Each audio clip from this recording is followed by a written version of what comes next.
ప్రతిరోజు 1,70,00,000 వ్యూస్ తో తెలుగు వాళ్ళున్న ప్రతి చోటికి దూసుకుపోతున్న ఆదాన్ నెట్వర్క్ లో మీ బ్రాండ్స్ ని మీ వ్యాపారాన్ని ప్రమోట్ చేసుకోవాలనుకుంటున్నారా? అయితే కింద ఉన్న నంబర్ కి కాల్ చేయండి.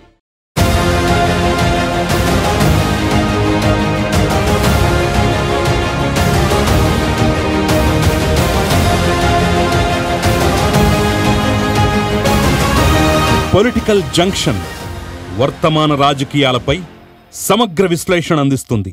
నమస్తే రాజేష్ గారు ఈరోజు మన డిస్కషన్ ముఖ్యమైన అంశాలు. నిన్న అమరావతి పునః ప్రారంభం ఆ కార్యక్రమం, దీని మీద మాట్లాడాల్సింది కూడా చాలా ఉంది. చాలామంది అక్కడ ఆయన్ని వీళ్ళు డబ్బా వీళ్ళని ఆయన డబ్బా తప్ప ఈ 2 డబ్బాలు తప్ప ఇంకేమీ లేదు, ఇంతకు మించి అసలు ఆంధ్రాకి ఏమి ఇవ్వలేదు అని చెప్పేసి చాలా తేలిగ్గా తీసిపారేసేటటువంటి ప్రయత్నం, కామెంట్లు, సోషల్ మీడియాలో చేస్తున్నటువంటి పోస్టులు, మెయిన్ స్ట్రీమ్ మీడియాలో మాట్లాడుతున్న మాటలు ఇవన్నీ మనం చూసాం. నిజంగానే నిన్నటి మీటింగ్ కేవలం ఒకరినొకరు డబ్బా కొట్టుకోవటం మాత్రమే ఉందా, అంతకుమించి అసలు ఏమీ లేదా అనేది మాట్లాడే ప్రయత్నం చేద్దాం. నంబర్ 2, జగన్మోహన్ రెడ్డి నిన్న చాలా గొప్పగా అంగరంగ వైభవంగా జరిగినటువంటి కార్యక్రమానికి ఆహ్వానం పంపిన 2015 నాటి శైలిని అవలంబిస్తూ రాలేదు. జగన్మోహన్ రెడ్డి హాజరు కాకపోవటాన్ని ఎలా చూడాలంటే, ఆయనకి అదే స్టాండ్, 3 రాజధానులు, అమరావతి వద్దు, అమరావతి భ్రమరావతి ఈ స్టాండ్ మీదే ఉన్నాడా? మరి ఉంటే రేపు భవిష్యత్తుకు భరోసా ఏంటి అమరావతికి అనేది కూడా మనం మాట్లాడే ప్రయత్నం చేద్దాం. మొదటగా మనం నిన్నటి సభ గురించి మాట్లాడాల్సి వస్తే ఎలా విశ్లేషిస్తారు? కేవలం డబ్బాలే కనిపిస్తున్నాయా? అంతకు మించి అసలు ప్రగతి అనేది ఏం కనిపించట్లేదా? అంతకు మించినటువంటి విలువైన అంశాలు ఏవి కనిపించట్లేదు అనేది విశ్లేషించండి. నిన్నటి రోజున దాదాపుగా 5-6 సంవత్సరాలుగా స్తంభించబడిన అమరావతి నగర నిర్మాణ పనుల పునఃప్రారంభ కార్యక్రమం కోసం ప్రధానమంత్రి గారు నరేంద్ర మోడీ గారు అమరావతి రావడం జరిగింది. ఒక వేడుకగా ఆ కార్యక్రమ నిర్వహణ కోసం ప్రభుత్వం సంకల్పించింది. ఆ సంకల్పించిన కార్యక్రమానికి లక్షలాదిగా ప్రజలు తరలొచ్చారు. గతంలో సృష్టించబడ్డ విధ్వంసం నుంచి మళ్ళీ తిరిగి పునర్నిర్మాణం జరుపుకోబోతున్న కార్యక్రమం కాబట్టి వేడుకగానే ఆ కార్యక్రమాన్ని నిర్వహించారు. మనం దీపావళి పండుగ ఎందుకు చేసుకుంటాం? ఖచ్చితంగా నరకాసుర వధ జరిగినందుకు గాను ఆనందోత్సాహాలతో దీపావళి ఆ రోజుల్లో మొదలు పెట్టుకున్న పండుగని కంటిన్యూ చేస్తున్నాం. వేలాది సంవత్సరాలుగా ఇప్పటికీ కొనసాగించుకుంటా ఉన్నాం.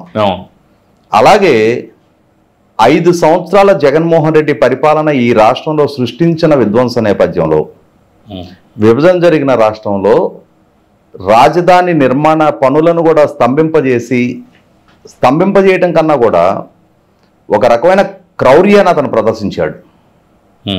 వేల కోట్ల రూపాయల ప్రజాధనంతో నిర్మాణం చేసిన నిర్మాణాలని నిలువున గబ్బిలాలు తిరిగే స్టేజ్కి చేర్చాడు. అక్కడ ప్రతిరోజు వేలాది మంది కార్మికులతో కళకళలాడుతూ ఉండాల్సిన ప్రాంతాన్ని చిట్టడవులాగా మార్చాడు. కొండ చెలవలు పారాడే స్టేజ్కి చేర్చాడు. అతని పాలనా హయాంలో రాజధాని నిర్మాణం కోసం భూములు ఇచ్చిన రైతులని వెట్టి కార్మికుల కంటే హీనంగా వాళ్ళని హ్యాండిల్ చేశాడు.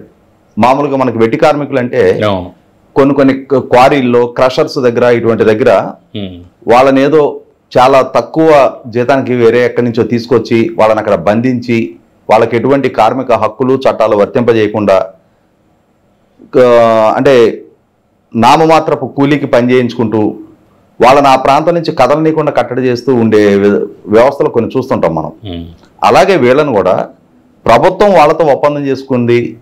వాళ్ళు ప్రభుత్వంతో గౌరవప్రదంగా వాళ్ళ భూములు ప్రభుత్వానికి హ్యాండ్ ఓవర్ చేశారు. ఆ భూముల్లోనే ఈ రోజుకి నేను పరిపాలన చేస్తాననే కనీసం మాత్రపు విఘ్నత ప్రదర్శించకుండా ఎన్ని రకాలుగా వాళ్ళని అవమానించాలో అన్ని రకాలుగా అవమానించాడు. వేధింపులకు గురి చేశాడు. భౌతిక దాడులకు పాల్పడ్డారు. కేసులు పెట్టారు. జైలుకు పాలు చేశారు. చేతులకు సంకెళ్ళేసి నడిపించారు. ఆఖరికి ఎస్సీల మీద ఎస్సీ ఎస్టీ కేసులు నమోదు చేశారు. ఇటువంటి పరిస్థితుల్లో జగన్మోహన్ రెడ్డిని ప్రజాస్వామ్యబద్ధంగా ఎన్నికల్లో ఓడించటమే ఒక నరకాసుర వధగా ప్రజలు భావించారు. ఆ భావించిన నేపథ్యంలో నిన్న సాక్షాత్తు ప్రధానమంత్రి గారు ఏమన్నారు? అమరావతికి పట్టిన గ్రహణం వీడింది అన్నారు. దేశాన్ని పరిపాలిస్తున్న ప్రధానమంత్రికి అమరావతికి గ్రహణం పట్టింది, ఆ గ్రహణం ఇవాళ వీడింది, మళ్ళీ తిరిగి పనులు పునఃప్రారంభం అవుతున్నాయనే అభిప్రాయం కలిగినప్పుడు రాష్ట్ర ప్రజలకి, అక్కడున్న స్థానిక ప్రజలకు అటువంటి అభిప్రాయం కలగడంలో తప్పేముంది? ఖచ్చితంగా. ఇప్పుడు ఇక్కడ ఒక చిన్న ప్రశ్న అదొకటి ఉంది. ఈ మధ్య నిన్న సాయంత్రం ఉదయం ఒక ప్రొఫెసర్ గారి వీడియో చూశాను. ఆయన విశ్లేషణ ఏంటంటే, జగన్మోహన్ రెడ్డిని ఒక్క మాట కూడా ప్రధానమంత్రి అనలేదు కాబట్టి దీన్ని గమనించుకోవాలి, దీన్ని అండర్లైన్ చేసి పెట్టుకోవాలి, ఆయన మనసులో జగన్ పట్ల ఎలాంటి ఇది లేదు అనేటటువంటి ఒక రకమైన విశ్లేషణ చేశారు. వాస్తవమేనా? ఆయన చెప్పింది ఏమన్నా వాస్తవానికి దగ్గరగా ఉందా? అసలు ఇక్కడ ఒకటి, ఆయన దేశానికి ప్రధానమంత్రి, ఆయన్ని ఆంధ్రప్రదేశ్ రాష్ట్రంలో జరుగుతున్న అభివృద్ధి కార్యక్రమాల ప్రారంభోత్సవానికి ఆయన్ని శంకుస్థాపన దృష్ట్యా వారిని ఆహ్వానించారు. అదే సందర్భంలో కేంద్ర ప్రభుత్వ ప్రాయోజిత పథకాలు కొన్ని, నేషనల్ హైవేస్, రైల్వే కనెక్టివిటీ లాంటి కొన్ని పూర్తయిపోయిన పనులను కూడా వారి చేతుల మీదుగా ప్రారంభోత్సవం జరిగింది. ఆనందోత్సాహాల మధ్య ఒక వేడుక వాతావరణంలో లక్షలాది మంది ప్రజల సమక్షంలో ఒక కార్యక్రమంలో ఆయన పాల్గొన్నప్పుడు అటువంటి ఆనందోత్సాహాల మధ్య కొంతమంది పేర్లు ప్రస్తావించుకోవటానికి కూడా ఇష్టపడరు అందరూ. ఇక్కడ అమరావతికి గ్రహణం పట్టింది అని ప్రధానమంత్రి గారు అన్నారు అని అంటే ఎవరిని ఉద్దేశించి చేసిన వ్యాఖ్య అది? ఖచ్చితంగా జగన్మోహన్ రెడ్డి. ఆ ప్రొఫెసర్కి ఆ మాట అర్థం కాలేదా? అర్థమయ్యి కన్వీనియంట్ గా దాన్ని ఇగ్నోర్ చేస్తున్నాడా? ఇంతకు ముందు గ్రహణం పట్టింది, ఇప్పుడు మేము ఆ గ్రహణాన్ని విడిపించి ఇక్కడ అభివృద్ధి చేస్తున్నాము అని చెప్పని ప్రధానమంత్రి గారు చెప్తుంటే ఏంటి దాని అర్థం? కాబట్టి ఇక్కడ 100% ప్రధానమంత్రి గారు ఒక స్పెసిఫిక్ అసైన్మెంట్ మీద అక్కడికి వచ్చారు. అక్కడ ఆ కార్యక్రమం గురించి ప్రస్తావించారు, రాష్ట్రానికి ఇస్తున్న అండదండల గురించి ప్రస్తావించారు, పోలవరం గురించి ప్రస్తావించారు, వివిధ ప్రాంతాల అభివృద్ధి గురించి ప్రస్తావించారు, కేంద్ర ప్రభుత్వం ద్వారా అమలు జరుగుతున్న కొన్ని ప్రాజెక్టుల గురించి ప్రస్తావించారు, చంద్రబాబు నాయుడు గారి కొన్ని ఎక్స్పీరియన్స్ అండ్ ఎక్స్పర్టైజ్ గురించి ప్రస్తావించారు. చంద్రబాబు నాయుడు గారి ప్రభుత్వం సంకల్పించుకునే ఏ కార్యక్రమానికైనా సరే ఇన్ఫ్రాస్ట్రక్చర్ పరంగా కేంద్ర ప్రభుత్వం నుంచి అందించాల్సిన సహాయ సహకారాలను చాలా వేగవంతంగా పర్సూ చేస్తామని చెప్పని అష్యూర్ చేశారు. ఇవాళ ఆయన ఈ దేశానికి ప్రధానమంత్రి, సర్వ అధికారాలు ఆయన చేతిలో ఉన్నాయి, సర్వ వనరులు ఆయన చేతిలో ఉన్నాయి. ఆయన నుంచి ఆ వనరులు పొంది రాష్ట్రాన్ని అభివృద్ధి చేసుకోవాల్సిన బాధ్యత రాష్ట్ర ప్రభుత్వానికి. 2019కి ముందు ఆ విధమైన సహాయ సహకారాలు అందించలేదని చెప్పని ఆ రోజు ఆయనతో విభేదించడం జరిగింది. గత 5 సంవత్సరాలు జగన్మోహన్ రెడ్డి గారి పరిపాలనా హయాంలో ఈయన అడిగాడా, వాళ్ళు ఇవ్వలేదా, వాళ్ళు ఇస్తాను అంటే ఈయన తీసుకోలేదా, ఏ కారణమైనా సరే దాదాపుగా 73 పైగా కేంద్ర ప్రాయోజిత పథకాలు ఆంధ్రప్రదేశ్ రాష్ట్రంలో స్తంభింపబడ్డాయి. మ్యాచింగ్ గ్రాంట్లు లేక ఇవాళ వాటిని అన్నింటినీ మళ్ళీ తిరిగి రివైవ్ చేశారు. ఇవాళ కేంద్ర ప్రభుత్వం, రాష్ట్ర ప్రభుత్వం కోఆర్డినేషన్ తోటి ఏ ప్రపోజల్ రాష్ట్ర ప్రభుత్వం వైపు నుంచి వెళ్తే దాన్ని ఇమీడియట్గా కన్సిడర్ చేసి వాళ్ళు అనుమతులు ఇస్తా ఉన్నారు, నిధులు మంజూరు చేస్తా ఉన్నారు, ప్రాజెక్టులు గాడిన పడతా ఉన్నాయి. ఇటువంటి స్థితిలో 100% ఆ పాజిటివ్ యాంబియన్స్ కాపాడుకోవడానికే ప్రయత్నం చేస్తారు, సానుకూల దృక్పథాన్ని ప్రదర్శించడానికే ప్రాధాన్యత ఇస్తారు. దాన్ని ఒకరినొకరు పొగుడుకున్నారు అని అంటే ఇరువురు కలిసి ప్రభుత్వాన్ని నడుపుతా ఉన్నప్పుడు, ఇరువురు రాష్ట్రంలో కేంద్రంలో అధికార భాగస్వాములు అయి ఉన్నప్పుడు, ఇరువురు ఒకరితో ఒకరు కోఆర్డినేషన్ తోటి పనులు చేసుకుంటా ఉన్నప్పుడు, విన్ విన్ సిచ్యుయేషన్లో ఇరువురికి పేరు వచ్చే విధంగా ప్రయత్నం జరుగుతూ ఉన్నప్పుడు 100% ఒకరినొకరు పొగడటమే జరుగుద్ది. అక్కడ విమర్శించుకోవడానికి ఏం అవకాశం ఉంది, ఏం ఆస్కారం ఉంది? అక్కడ రాష్ట్ర ప్రభుత్వం అడిగిన ప్రతి అంశాన్ని కేంద్ర ప్రభుత్వం పరిగణలోకి తీసుకొని సానుకూలంగా స్పందిస్తూ ఉన్నప్పుడు, మేము మిమ్మల్ని అడిగాము, మీరు మాకు స్పందించలేదు, మీరు మాకు మంజూరు చేయలేదు అని చెప్పని అక్కడ నరేంద్ర మోడీ గారిని విమర్శించడానికి ఏమైనా ఆస్కారం ఉందా? కేంద్ర ప్రభుత్వ పరంగా మేము ఈ సహకారం అందిస్తూ ఉన్నాము, రాష్ట్ర ప్రభుత్వ పరంగా మీరు దాన్ని వినియోగించుకోవటం లేదు, మీరు సరిగా స్పందించడం లేదు, సహాయం చేయడానికి మేము సిద్ధంగా ఉన్నా కూడా దాన్ని అందిపుచ్చుకోవడానికి మీరు సరైన స్పందన వ్యక్తం చేయటం లేదు అని చెప్పని రాష్ట్ర ప్రభుత్వాన్ని నిందించడానికి అక్కడ కేంద్ర ప్రభుత్వానికి అయిన అవకాశం ఉందా? ఇరువురు ఒకరితో ఒకరు కోఆర్డినేషన్తో పనిచేసుకుంటూ ఉన్నారు, ఒకే అలయన్స్ కూటమిలో ఉన్నారు. అక్కడ ఇక్కడ ఇరువురు కలిసి అధికార భాగస్వాములు. అటువంటప్పుడు వారి ద్వారా జరుగుతున్న కార్యక్రమంలో ఒకరు ప్రధానమంత్రి, ఒకరి రాష్ట్రానికి ముఖ్యమంత్రి, వారు ఒకరినొకరు మంచిగానే మాట్లాడతారు, ఒకరి మంచి ఒకరే ప్రస్తావించుకుంటారు. చెడు గురించి చెప్పుకోవాల్సి వస్తే క్లోజ్డ్ రూమ్లో పలానా నిర్ణయం సహేతుకంగా లేదు, ఆ నిర్ణయాన్ని సమీక్షించుకుందాం అని చెప్పని క్లోజ్డ్ రూమ్లో మాట్లాడుకుంటారు. లక్షలాది మంది ప్రజల సమక్షంలో మాట్లాడుకోరు. ఈ మాత్రం విఘ్నత కూడా లేకుండా ఒకరినొకరు పొగుడుకున్నారు అని అంటే వారిరువురు రాజకీయంగా కలిసి ఉంటున్నారు. ఇవాళ నరేంద్ర మోడీ గారి సమక్షంలో నరేంద్ర మోడీ గారితో అధికారిక భాగస్వామి కాకుండా కూడా కేసీఆర్ గారు వేదిక పంచుకున్న సందర్భంగా కేసీఆర్ గారు నరేంద్ర మోడీ గారిని పొగిడారా, తిట్టారా? ఖచ్చితంగా పొగిడారు. రేవంత్ రెడ్డి గారు నరేంద్ర మోడీ గారు కలిపి మహబూబ్ నగర్ జిల్లాలో వేదిక పంచుకున్న సందర్భంగా బడే బాయ్ అని చెప్పని సంబోధించారు రేవంత్ రెడ్డి గారు. పెద్దన్న అని చెప్పని సంబోధించారు నరేంద్ర మోడీ గారిని. ఒకరు భారతీయ జనతా పార్టీ నాయకులు, ఒకరు కాంగ్రెస్ పార్టీ నాయకులు. ఇరువురు భిన్న దృక్పథాలు ఉన్న రాజకీయ పక్షాలకు సంబంధించిన నాయకులు. కానీ ఆయన ఈ దేశానికి ప్రధానమంత్రి, రేవంత్ రెడ్డి గారు ఈ రాష్ట్రానికి ముఖ్యమంత్రి. కేంద్ర రాష్ట్ర ప్రభుత్వాల మధ్య ఉండాల్సిన ఆ కోఆర్డినేషన్ దృష్ట్యా ఆ గౌరవ మర్యాదలు ఇచ్చి పుచ్చుకుంటారు. ఆ వేదిక మీద నుంచి నరేంద్ర మోడీ గారు కూడా రేవంత్ రెడ్డి గారిని రాజకీయ విమర్శలు చేయరు. అది ప్రభుత్వ అధికారిక కార్యక్రమం, రాజకీయ సభ కాదు.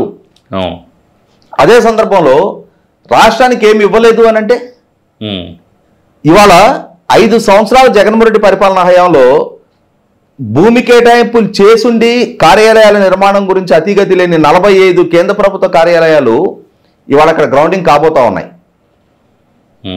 ఒక పాజిటివ్ యాంబియన్స్. ఈ 10 నెలల కాలంలో లక్షలాది కోట్ల రూపాయల పారిశ్రామిక పెట్టుబడులు ఒప్పందాలు ఖరారైనాయి.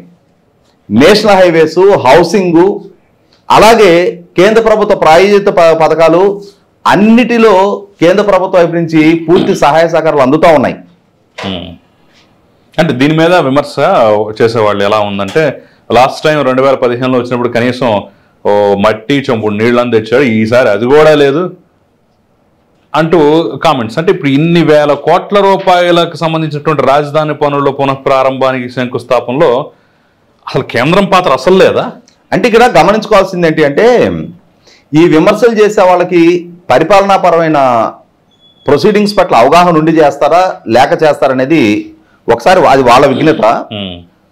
ఇప్పటి వరకు ఏ రాష్ట్రంలో ఏ ప్రధానమంత్రి పర్యటించిన సందర్భంగానైనా సరే ఆయన ట్రావెల్ చేసిన ఫ్లైట్లో కొన్ని సూట్ కేసులు కొద్ది డబ్బు తీసుకొచ్చి ఆ రాష్ట్రానికి ఇచ్చిన సందర్భం కానీ, నేను మీ రాష్ట్రానికి వచ్చా కాబట్టి ఇదిగో నేను ఈ సూట్ కేసులు మీకు ఇస్తానా అన్న నేపథ్యం లేదు. ఒక కార్యక్రమానికి, ఒక స్పెసిఫిక్ కార్యక్రమానికి వచ్చిన సందర్భంగా ఆ కార్యక్రమానికి సంబంధం లేని నేను ఇప్పుడు మీ రాష్ట్రానికి వచ్చా కాబట్టి అని చెప్పని ఎన్నికల ప్రచారం కాదు ఇది, వాగ్దానాలు చేయడానికి. ఇవాళ రాష్ట్ర ప్రభుత్వం అడిగిందే తడవగా కేంద్ర ప్రభుత్వం అనే వైపు నుంచి స్పందించి అనుమతులు మంజూరు చేస్తూ ఉంటే, నిధులు వరద పారిస్తూ ఉంటే, ఇవాళ రాజధాని నిర్మాణం జరుగుతుంది కూడా కేంద్ర ప్రభుత్వం నుంచి బడ్జెట్లో ప్రతిపాదించబడ్డ 15,000 కోట్ల రూపాయలతోటే పనులు మొదలైనవి. 15,000 కోట్ల రూపాయలతోటే. ఇక్కడ గమనించుకోవాల్సింది ఏంటి అంటే, అదే రాజధాని ప్రాంతానికి 2019కి ముందు చంద్రబాబు నాయుడు గారి ప్రభుత్వం ఆ రోజున ఔటర్ రింగ్ రోడ్డు ప్రతిపాదన చేయటం, నాడు నితిన్ గడ్కరీ గారు దానికి ఆమోదం తెలిపారు. ఆమోదం తెలిపిన నాడు ప్రపోజల్ ఏంటి? ఔటర్ రింగ్ రోడ్డు ఫార్మేషన్కి కావాల్సిన ల్యాండ్ ఎక్విజిషన్ స్టేట్ గవర్నమెంట్ చేసేవాలి, రోడ్డు ఫార్మేషన్ సెంట్రల్ గవర్నమెంట్ చేస్తుంది. కానీ ఇప్పుడు ఈ టెన్యూర్లో ల్యాండ్ ఎక్విజిషన్ రెస్పాన్సిబిలిటీ కూడా కేంద్ర ప్రభుత్వమే తీసుకుంది. అంటే ₹1 ఖర్చు ఆంధ్రప్రదేశ్ రాష్ట్ర ప్రభుత్వానికి బడ్డెన్ కాకుండా 35,000 కోట్ల రూపాయలతోటి ఔటర్ రింగ్ రోడ్డు ఫార్మేషన్కి కేంద్ర ప్రభుత్వం ముందుకొచ్చింది. ఈ ప్రభుత్వ అధికారం చేపట్టగానే Errupalem Nambur railway line sanction అయింది అమరావతిలో కూడా. మరి ఇవి రాష్ట్రానికి వనగూరిన ప్రయోజనాలు కాదా? అమరావతి నిర్మాణానికి 15,000 కోట్లు ప్రతిపాదించారు, సంస్థలన్నీ గ్రౌండింగ్ అవుతా ఉన్నాయి. ఔటర్ రింగ్ రోడ్డుకి 35,000 కోట్ల రూపాయలు శాంక్షన్ అయ్యి ఉంది. ఓ పక్క హైదరాబాదు రీజనల్ రింగ్ రోడ్డుకి కేంద్ర ప్రభుత్వం వైపు నుంచి సరైన స్పందన రావటం లేదు అని రేవంత్ రెడ్డి గారి ప్రభుత్వం ఇక్కడ విమర్శలు ఎక్కువ పెడతా ఉంది. అంటే మంజూరు చేసిన దగ్గర, అక్కడ నిధులు సమకూర్చుతున్న దగ్గర అసంతృప్తి. అంటే ఈ విమర్శలు చేసేవాళ్ళు ఏంటంటే, ఒక వేడుక వాతావరణంలో ఆంధ్ర ఎందుకు బాగుపడాలి, ఇవాళ జగన్మోహన్ రెడ్డిని కాదు అని చెప్పని చంద్రబాబు నాయుడు గారి నాయకత్వంలో ఎన్డీఏ కూటమిని ప్రజలు ఎన్నుకున్న నేపథ్యంలో ఈ ప్రభుత్వం అభివృద్ధి ఎలా చేయగలుగుతుంది, కేంద్ర ప్రభుత్వం ఎలా సహకరిస్తుంది, అయ్యో ఈ విధంగా అభివృద్ధి సంక్షేమాన్ని సమపాలనలో కనుక కొనసాగిస్తే మా జగన్మోహన్ రెడ్డికి మళ్ళీ రేపటి రోజున రాజకీయ భవిష్యత్తు ఉండదు అని చెప్పని కొంతమంది న్యూట్రల్ ముసుగులో ఉన్న జగన్మోహన్ రెడ్డి అభిమానులు, జగన్మోహన్ రెడ్డి ద్వారా పే చేయబడుతున్న వాళ్ళు కొంతమంది ఉన్నారు మన రాష్ట్రానికి. అంటే వాళ్ళే ఒక గ్రహణం, శాపం. వాళ్ళు హైదరాబాద్లో ఉంటారు, తెలంగాణ గురించి మాట్లాడరు, తెలంగాణలో జరిగే తప్పుల గురించి ప్రస్తావించరు, ఆంధ్రప్రదేశ్ రాష్ట్రంలో జరిగే మంచి గురించి ప్రస్తావించరు.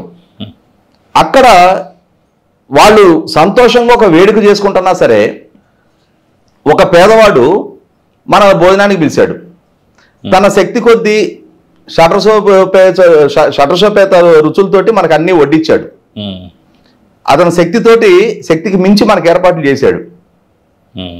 ఈ తిన్నయ్యన్నీ బాగానే మేసాం, ఏం గుర్తుండవు. అతను ఇచ్చిన తాంబూలంలో ఒక్క పొడిలో యాలుక్కాయ లేదే అని చెప్పని తగాద పెట్టుకుంటాం. అరే వీడు సరిగ్గా మర్యాద చేయలేదు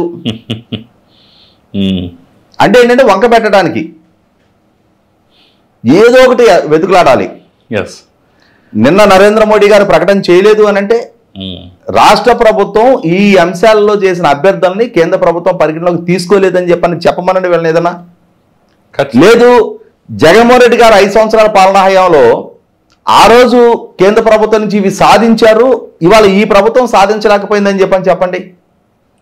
ఎండ్ ఆఫ్ ది డే రాష్ట్రం ఇవాళ దక్షిణాదిలో అభివృద్ధి చెందున్న మిగిలిన రాష్ట్రాల సరసన తలెత్తుకొని నిలబడగలగాలి అని అంటే కేంద్రంలో నరేంద్ర మోడీ గారి ప్రభుత్వం, రాష్ట్రంలో చంద్రబాబు నాయుడు గారి ప్రభుత్వం మధ్య ఇదే సానుకూల దృక్పథంతో, ఇదే కోఆర్డినేషన్తో ఇరువురు అనుభవం ఉన్న నాయకులు కలిసిమెలిసి ఆ సహకారంతో రాష్ట్రాన్ని అభివృద్ధి చేస్తేనే సాధ్యపడుతుంది తప్ప, లేదు అని అంటే ఇప్పుడు కొనారిల్లుతున్నట్టే దక్షిణాదిలో పర్ క్యాపిటల్ ఇన్కమ్ పరంగా అయినా, అన్ఎంప్లాయ్మెంట్ పరంగా అయినా, మహిళల మీద అకృత్యాల పరంగానైనా సరే గతంలో ఏ విధమైన గణాంకాలు నమోదైనయో అదే స్థితిలో ఉంటే ఇటువంటి వాళ్ళు కళ్ళు చల్లగా ఉంటాయి. వాటిని అధిగమించి ఇవాళ పర్ క్యాపిటల్ ఇన్కమ్ పరంగా అభివృద్ధి సాధిస్తా మనం చూసాం. ఏప్రిల్ నెలలో 2017 జిఎస్టీ విధానం అమల్లోకి వచ్చిన తర్వాత హైయెస్ట్ జిఎస్టీ నమోదైంది ఏప్రిల్ నెలలో. ఈ గణాంకాలు కంటికి కనపడవు. ఈ అభివృద్ధి వాళ్ళకి కడుపులో ఈనో దాగాల్సినంతటి కడుపు మంట పుట్టిస్తూ ఉంటది. సో ఈ సందర్భంగా జగన్మోహన్ రెడ్డి కూడా నిన్న సరే విమర్శించేవాడు విమర్శిస్తూ ఉంటారులే కానీ ఆయన రాకపోవటాన్ని ఎలా అర్థం చేసుకోవాలంటే పెద్దగా పట్టించుకోవాల్సిన పని ఉందా అంటే, ఒకటి జగన్మోహన్ రెడ్డి గారికి మొదటి నుంచి కూడా రాజకీయ ప్రత్యర్థులుగా కాకుండా తన రాజకీయ ప్రత్యర్థుల్ని ఆగర్భ శత్రువులుగా చూడటం అనేది అలవాటు ఆయనకి. ఆ అలవాటైన నేపథ్యంలోనే 2015లో ఆ రోజు అసెంబ్లీ వేదికగా రాజధాని తీర్మానానికి ఏకగ్రీవంగా మద్దతు తెలిపి కూడా ప్రధానమంత్రి గారి చేతుల మీదుగా 2015 అక్టోబర్ 22వ తారీఖు విజయదశమి రోజున అక్కడ అమరావతి నగర శంకుస్థాపన కార్యక్రమానికి ఆయన ఆహ్వానించడానికి ఆ రోజు ఆయన ప్రధాన ప్రతిపక్ష నాయకుడు, ఇరువురు మంత్రులు కామినేని శ్రీనివాస్ గారు, అయ్యన్న పాత్రుడు గారు, వారిరువురు లోటస్ పాండ్లో ఆయన ఇంటికి వెళ్తే నువ్వు ఆహ్వానం తీసుకుంటావా తీసుకోవా, కార్యక్రమానికి వస్తావా లేదనే సంగతి తర్వాత, నీ వాకిట్లోకి వచ్చిన ఇరువురు మంత్రుల్ని కనీసం ఇంటి లోపలికి రానిచ్చి వాళ్ళకు ఒక గ్లాసు మంచినీళ్ళు ఇచ్చి వాళ్ళతో కూర్చొని మాట్లాడే అంతటి సంస్కారాన్ని కూడా ఆయన ప్రదర్శించలా. గేట్లో నుంచి వెనక్కి వెళ్ళగొట్టాడు ఆమె. ఎందుకు లోపలికి వస్తే వాళ్ళ ఆహ్వానం అందిస్తే వాళ్ళకి ఏదైనా సమాధానం చెప్పాల్సి వస్తుందేమో అని చెప్పని. అంటే అంత సంస్కారహీనత్వాన్ని ప్రదర్శించాడు ఆ రోజు. వాకిట్లోకి వచ్చిన 2 మంత్రుల్ని తన అటెండెంట్ల చేత వెనక్కి వెళ్ళగొట్టాడు. అటువంటి జగన్మోహన్ రెడ్డి గారు మనం చూస్తున్నాం కదా ఈ మధ్యకాలంలో ఏదైనా శుభకార్యాలు నలుగురు సంతోషంగా ఉన్న ప్లేస్కి రావాలంటే ఆయనకి ఇష్టం ఉండదు.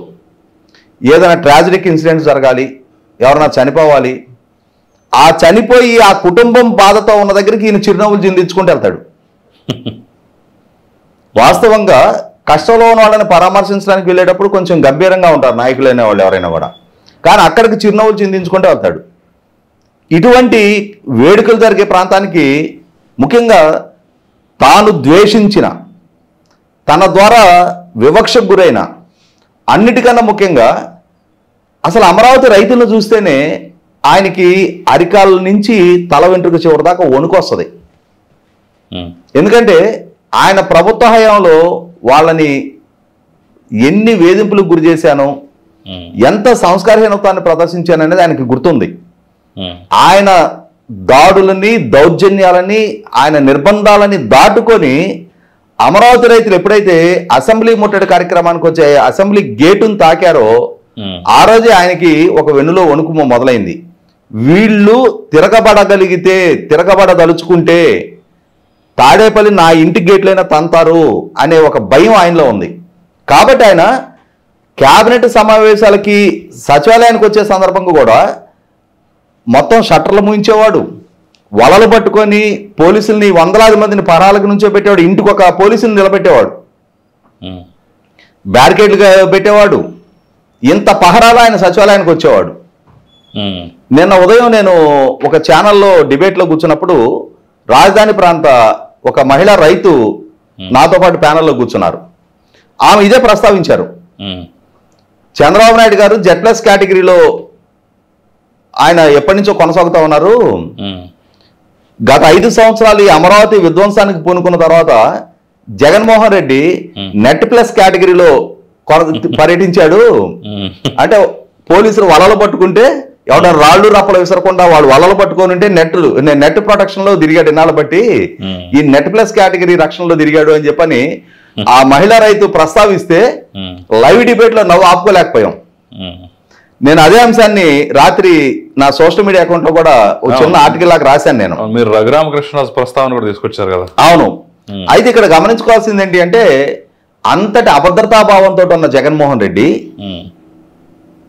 అన్ని వేల మంది రైతులు ఒక సంతోషకర వాతావరణంలో వేడుకగా ఆ కార్యక్రమానికి హాజరవుతుంటే వాళ్ళని ఫేస్ చేయగలిగే మొరాలిటీ ఆయనకి లేదు.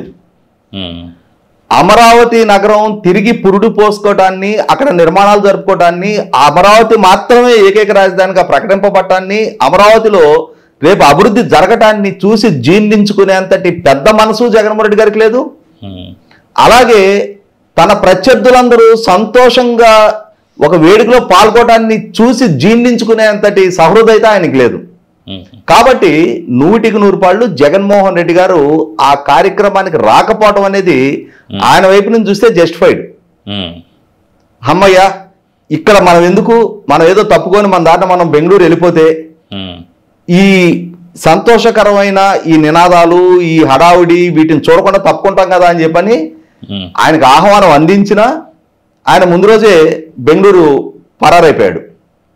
ఇక మీరు ప్రస్తావించిన రఘురామకృష్ణరాజు గారి అంశం, ఎస్, ఒకనాడు రఘురామకృష్ణరాజు గారు 2019 నుంచి 24 వరకు నరసాపురం ఎంపీగా ఉన్న సందర్భంలో ఆయన నియోజకవర్గంలో ఆజాదీక అమృత మహోత్సవంలో భాగంగా భీమవరంలో అల్లూరి సీతారామరాజు గారి 125వ జయంతి సందర్భంగా వారి విగ్రహావిష్కరణ కార్యక్రమం జరిగింది. ఆ కార్యక్రమానికి సాక్షాత్తు ప్రధానమంత్రి నరేంద్ర మోడీ గారు హాజరవుతా ఉన్నారు. వాస్తవంగా ఇది సెంట్రల్ టూరిజం మినిస్ట్రీ ద్వారా, కిషన్ రెడ్డి గారి మంత్రిత్వ శాఖ ద్వారా ఈ కార్యక్రమం నిర్వహణ జరుగుతూ ఉంది. రాష్ట్ర ప్రభుత్వ కార్యక్రమం కాదు, కేంద్ర ప్రభుత్వం సంకల్పించిన కార్యక్రమం. ఆ కార్యక్రమానికి ప్రధానమంత్రి గారిని కిషన్ రెడ్డి గారు అక్కడికి ఆహ్వానింపజేసి వారి ద్వారా అల్లూరి సీతారామరాజు గారి విగ్రహావిష్కరణ కార్యక్రమం నిర్వహిస్తూ ఉన్నారు. అటువంటి కార్యక్రమంలో సహజంగా ఇప్పుడు నిన్నుంది ప్రధానమంత్రి గారి సభ జరిగింది అమరావతిలో.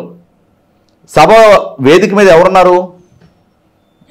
ప్రధానమంత్రి గారు, నేను చెప్తా, ప్రధానమంత్రి గారు, గవర్నర్ గారు, ముఖ్యమంత్రి గారు, ఉప ముఖ్యమంత్రి గారు, కేంద్ర మంత్రులు ఇద్దరు ముగ్గురు తమసాని చంద్రశేఖర్ గారు, రామ్మోహన్ నాయుడు గారు, తర్వాత శ్రీనివాస్ వర్మ గారు, అలాగే మున్సిపల్ అడ్మినిస్ట్రేషన్ మినిస్టరు నారాయణ గారు, జనసేన నుంచి నాదెళ్ల మనోహర్ గారు, బీజేపీ నుంచి సత్యకుమార్ గారు, అంటే ఎన్డీఏ కూటమి ప్రభుత్వం కాబట్టి 3 పార్టీలకు సంబంధించిన మంత్రులు, వీళ్ళకి తోడు స్థానిక శాసనసభ్యుడు శ్రావణ్ కుమార్ గారిని. అంటే ఏంటి అక్కడ ప్రోటోకాల్ ప్రకారం అదే ఒక పంచాయతీ పరిధిలో కనుక సభ నిర్వహణ జరుగుతూ ఉంటే ఆ గ్రామ సర్పంచ్ కి ఆ వేదిక మీద స్థానం దక్కాలి. ప్రధానమంత్రి గారి సమక్షంలో అయినా సరే ఆ ఊరు సర్పంచ్ కి ఆ ప్రయారిటీ ఇవ్వాలి. కేంద్ర మంత్రి పెమ్మసాని లోకల్ ఎంపీ కూడా. కాబట్టి ఇక్కడ ఏమవుతుంది, స్థానిక శాసనసభ్యుడికి స్థానిక ఎంపీకి ప్రాధాన్యత ఇచ్చారు. మరి ఆ రోజున భీమవరంలో జరుగుతున్న సభకి స్థానిక ఎంపీగా రఘురామకృష్ణరాజు గారికి ప్రాధాన్యత దక్కి తీరాలి. కానీ జగన్మోహన్ రెడ్డి గారు పట్టుబట్టి రఘురామకృష్ణరాజు గారు కనుక హాజరైతే ఇక్కడ శాంతి భద్రతల సమస్య తలెత్తుతుంది అని చెప్పని కేంద్ర ప్రభుత్వాన్ని మిస్లీడ్ చేసి పిఎంఓ అధికారుల మీద ఒత్తిడి తీసుకొచ్చి ప్రోటోకాల్ లిస్టులో నుంచి రఘురామకృష్ణరాజు గారి పేరు తీసేయించారు. ఇక్కడ ప్రోటోకాల్ లిస్టులో నుంచి రఘురామకృష్ణరాజు గారి పేరే కాదు, వాస్తవంగా కిషన్ రెడ్డి గారు కాల్ చేసి చంద్రబాబు నాయుడు గారిని కూడా ఆహ్వానించారు.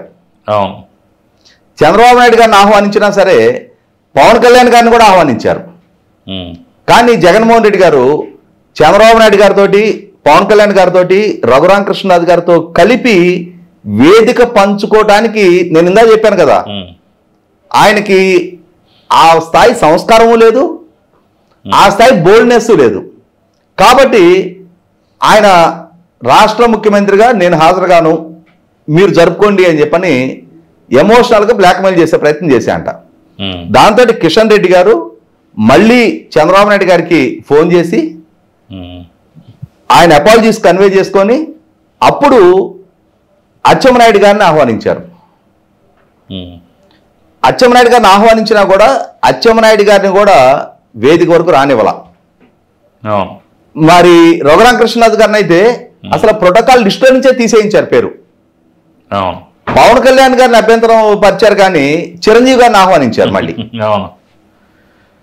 అంటే ఇక్కడ ఏమర్థమవుతుంది, రాజకీయంగా తన ప్రత్యర్థులు కాబట్టి ఒక అధికారిక కార్యక్రమంలో రాష్ట్ర ప్రధాన ప్రతిపక్ష నాయకుడు ఆ రోజు చంద్రబాబు నాయుడు గారు ఆయన్నితో కలిపి వేదిక పంచుకోవడానికి కూడా జగన్మోహన్ రెడ్డి సిద్ధపడాల. అటువంటి ఒక రకమైన సంకుచితత్వాన్ని ప్రదర్శించిన జగన్మోహన్ రెడ్డి పాలనా హయాన్ని చూసాం. రఘురామకృష్ణరాజు గారికి ఎదురైన అవమానం చూసాం మనం. మరి నిన్న అదే రఘురామకృష్ణరాజు గారు, అదే నరేంద్ర మోడీ గారు నిన్న ఇంకొక అధికారిక కార్యక్రమంలో అక్కడ ఆహ్వాన కమిటీలో స్పీకర్ గారు, డిప్యూటీ స్పీకర్ గారు ఇరువురు కూడా ప్రధానమంత్రి గారిని స్వయంగా ఆహ్వానించడంలో వారు అక్కడ పాల్గొన్నారు. చాలా నవ్వుకుంటూ ప్రధానమంత్రి గారు, రఘురామకృష్ణరాజు గారు, చంద్రబాబు నాయుడు గారు సంభాషించుకున్న ఫోటోలు బయటకు వస్తూ ఉన్నాయి. రఘురామకృష్ణరాజు గారిని శాశ్వతంగా ఆయన ఎదుగుదలను నువ్వు అడ్డుకోగలిగావా? ఆ రోజు ఆ సమావేశానికి నీకు ఒక పదవి ఉంది, హోదా ఉంది, అధికారం ఉంది కదా అని చెప్పని ఆ రోజు అడ్డుకోగలిగావు. కానీ అదే నరేంద్ర మోడీ గారితో వాళ్ళ అదే రఘురామకృష్ణరాజు గారు మరి కలిసి కార్యక్రమంలో పాల్గొగలిగారు కదా, పైగా మెరుగైన ప్రోటోకాల్తో. మరి మిమ్మల్ని ఆహ్వానించారు, మీరేం చేశారు? అక్కడ పాల్గొనలేని నిస్సహాయతతోటి పారిపోయారు మీరు. అంటే ఇవాళ ఏమర్థమవుతుంది, ఒకరోజు రఘురామకృష్ణరాజు గారిని వేదిక వరకు రానివ్వలేదు కదా అని చెప్పని రాక్షసానందం పొందారు మీరు. ఇవాళ ఆహ్వానం దక్కినా కూడా పాల్గొనలేని నిస్సహాయుడిగా మీ పిరికితనాన్ని మీరు ప్రదర్శించుకున్నారు. కాలం చాలా బలీయమైనది. కాలం మనకి ప్రకృతి కరెక్షన్ చేస్తుంది అంటారు. ఇవాళ కాలం కూడా కరెక్షన్ చేసింది. కరెక్షన్ చేయబట్టే జగన్మోహన్ రెడ్డి తన వ్యవహార శైలికి తనకి ఏ విధమైన పరిస్థితులు ఎదురుకావాలి అనేది ఆయనకైనా స్వయంగా సృష్టించుకున్నాడు. ఇవాళ అదే కాలం అదే రఘురామకృష్ణరాజు గారిని సగర్వంగా నిటారుగా నిలబడి అదే ప్రధానమంత్రి గారిని ఆహ్వానించే స్థాయికి ఆయన ఎమర్జ్ చేసింది.